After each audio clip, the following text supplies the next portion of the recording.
ನಮಸ್ಕಾರ ಸ್ನೇಹಿತರೆ, ನಾಳೆ ಜುಲೈ 10 ಗುರುವಾರದ ಜೊತೆಗೆ ಹುಣ್ಣಿಮೆ ಇದೆ.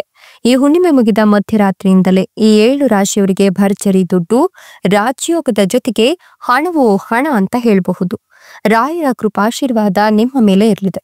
ಹಾಗಾದ್ರೆ ಗುರು ರಾಘವೇಂದ್ರ ರಾಯರ ಕೃಪಾಶೀರ್ವಾದ ಪಡೆದಿರತಕ್ಕಂತ ಅದೃಷ್ಟವಂತ ರಾಶಿಗಳು ಯಾವುವು, ಅವುಗಳಿಗೆ ಏನೆಲ್ಲ ಲಾಭ ಸಿಗುತ್ತೆ ನೋಡೋಣ.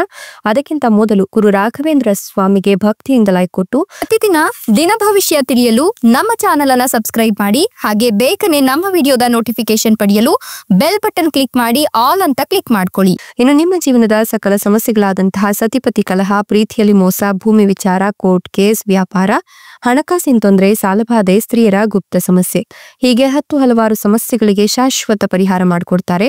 ಡಿಸ್ಪ್ಲೇ ಮೇಲೆ ಕಾಣ್ತಕ್ಕಂಥ ಗುರೂಜಿ ನಂಬರ್ಗೆ ಒಮ್ಮೆ ಕರೆ ಮಾಡಿ ನೋಡು. ಹೌದು, ಈ ರಾಶಿಯವರಿಗೆ ಮಹಾ ಅದೃಷ್ಟ ಶುರುವಾಗ್ತಿದ್ದು ರಾಯರ ಕೃಪಾಶೀರ್ವಾದ ನಿಮ್ಮ ಮೇಲೆ ಇರೋದ್ರಿಂದ ಭರ್ಜರಿ ದುಡ್ಡಿನ ಜೊತೆಗೆ ರಾಜಯೋಗ ನಿರ್ಮಾಣವಾಗ್ತಿದೆ. ಈ ಹುಣ್ಣಿಮೆ ಮುಗಿದ ಮಧ್ಯರಾತ್ರಿಯಿಂದಲೇ ನಿಮ್ಗೆ ಹಣವೋ ಹಣ ಅಂತ ಹೇಳಿದ್ರೆ ಅತಿಶಯೋಕ್ತಿಯಾಗ್ಲಿಕ್ಕಿಲ್ಲ.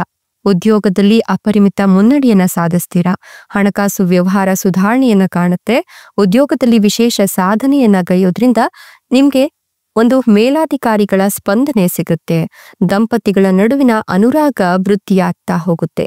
ಅವಿವಾಹಿತರಿಗೆ ಶೀಘ್ರವೇ ವಿವಾಹ ಯೋಗ ಶುರುವಾಗ್ತಾ ಇದ್ದು ನೀವು ಈ ಸಂದರ್ಭದಲ್ಲಿ ಉತ್ತಮ ವಧುವರರ ಭೇಟಿಯನ್ನ ಆಗ್ತೀರಾ. ಪ್ರಿಯವಾದದನ್ನ ನೀವು ಯಾವಾಗ್ಲೂ ಕೂಡ ಆರಿಸ್ಕೊಳ್ತೀರಾ ಅಂತ ಹೇಳಬಹುದು. ಅನೇಕ ದಿನಗಳಿಂದ ಮಾಡ್ತಿದ್ದಂತಹ ನಿಮ್ಮ ಶ್ರಮಕ್ಕೆ ಈ ಒಂದು ಸಂದರ್ಭದಲ್ಲಿ ಪ್ರತಿಫಲ ಸಿಗುತ್ತೆ.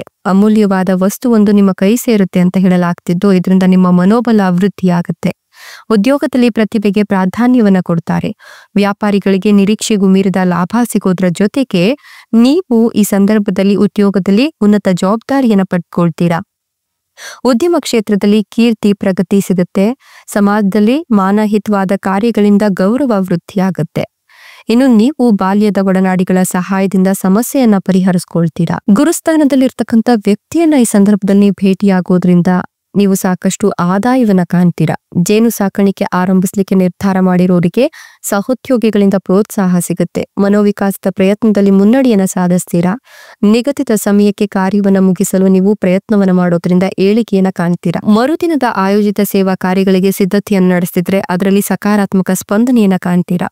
ಕೃಷಿ ಆಧಾರಿತ ಉದ್ಯಮ ಘಟಕ ಆರಂಭಿಸಲು ನುರಿತ ಒಂದಷ್ಟು ವಿಚಾರಗಳನ್ನ ತಿಳ್ಕೊಂಡಿರೋರ ಹತ್ರ ಸಹಾಯ ಪಡೆದ್ರೆ ಖಂಡಿತವಾಗಿ ಕೂಡ ನಿಮ್ಮ ಉದ್ಯೋಗ ಸಕ್ಸಸ್ ಆಗುತ್ತೆ. ಇನ್ನು ಈ ಸಂದರ್ಭದಲ್ಲಿ ಮೇಲಾಧಿಕಾರಿಗಳಿಗೆ ತೃಪ್ತಿ ಸಿಗೋದ್ರ ಜೊತೆಗೆ ನಿಮ್ಗೆ ಶುಭ ಕಾಲ ಸನಿಹತವಾಗ್ತದೆ. ಅಕಸ್ಮಾತ್ ಅಂತ ಧನಾಗಮನ ಆಗುವ ಯೋಗ ಕೂಡ ನಿರ್ಮಾಣವಾಗೋದ್ರಿಂದ ನೀವು ಈ ಒಂದು ಸಂದರ್ಭದಲ್ಲಿ ಲಾಭವನ್ನೇ ಕಾಣ್ತೀರಾ ಅಂತ ಹೇಳಬಹುದು.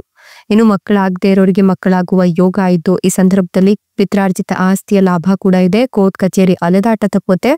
ನೀವು ಅಂದುಕೊಂಡಂತಹ ವೈಭೋಗದ ಜೀವನ ನಿಮ್ಮದಾಗುತ್ತೆ. ಇಷ್ಟೆಲ್ಲ ಲಾಭ ಮತ್ತು ಅದೃಷ್ಟವನ್ನು ಪಡೆದಿರತಕ್ಕಂಥ ಅದೃಷ್ಟವಂತ 7 ರಾಶಿಗಳು ಯಾವುವು ಅಂದ್ರೆ ಮಿಥುನ ರಾಶಿ, ಧನುರ್ ರಾಶಿ, ಮೀನ ರಾಶಿ, ಕುಂಭ ರಾಶಿ, ಕಟಕ ರಾಶಿ, ತುಲಾ ರಾಶಿ, ಮೇಷ ರಾಶಿ.